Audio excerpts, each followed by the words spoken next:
assassination. What was your reaction to the assassination?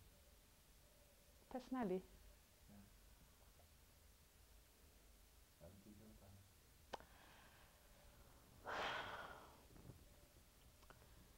on a Friday, it was a good Friday.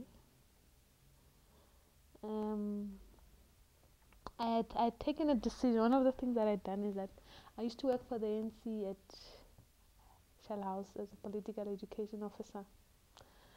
And I was also involved with the negotiations for the World Trade Center. I was one of the people who was opposed to the government of national unity concept when it was still banded around, when we were debating it, and papers were written around it. And so there was an NEC meeting that was going to decide on the issue. And I remember I had a discussion with Comrade Chris earlier on, a few weeks, I think 3 weeks or so,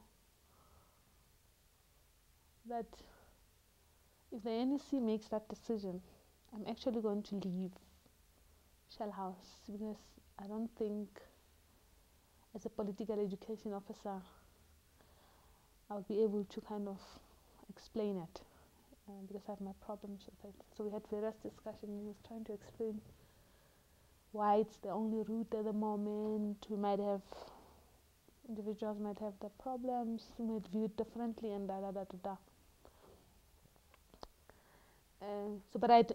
So the decision was made, and I made a decision that I'm leaving. I was putting in a resignation, and on Friday I had a chat with him.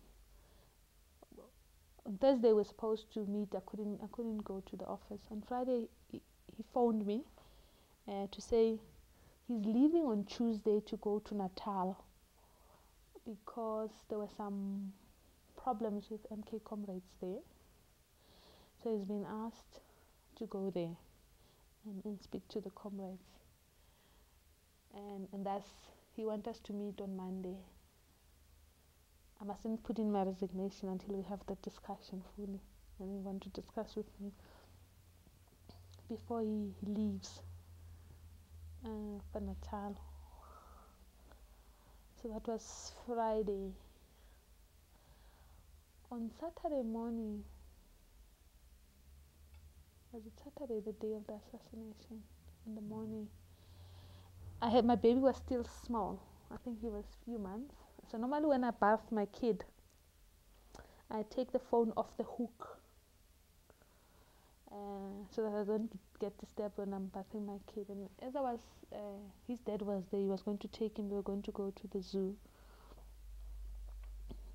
So for some reason I didn't take the phone off the hook. So as we were bathing the kid in the bathroom, where we were two, the phone rang. And I picked up the phone. It was Comrade Paulo Jordan. He said to me, "Have you heard anything about Chris?" I said, "No, what happened?" And then the phone went quiet. And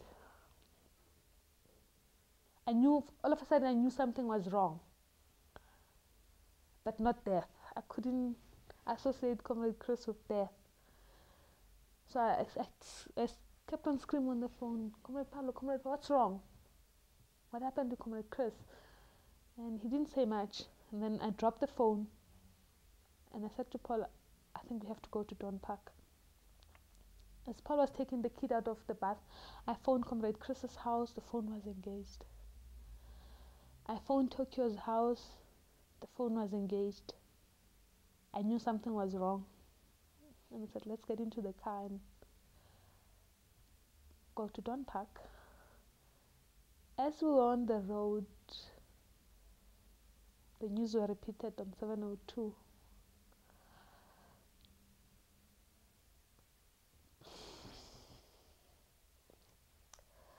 So we drove to Don Park, and then I was too scared to go to Comrade Chris's place. So I said to Paul, let's start at Tokyo's place.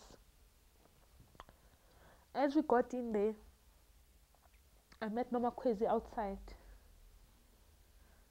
She was sitting in the lawn there on her own. I was too scared to ask her anything. And then Tokyo was not there. Then we drove quickly to Comrade Chris's place.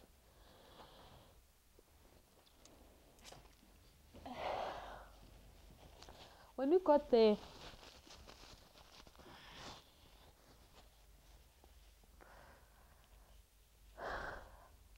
he was still lying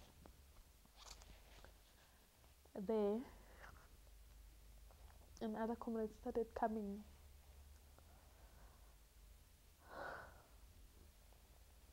Yeah.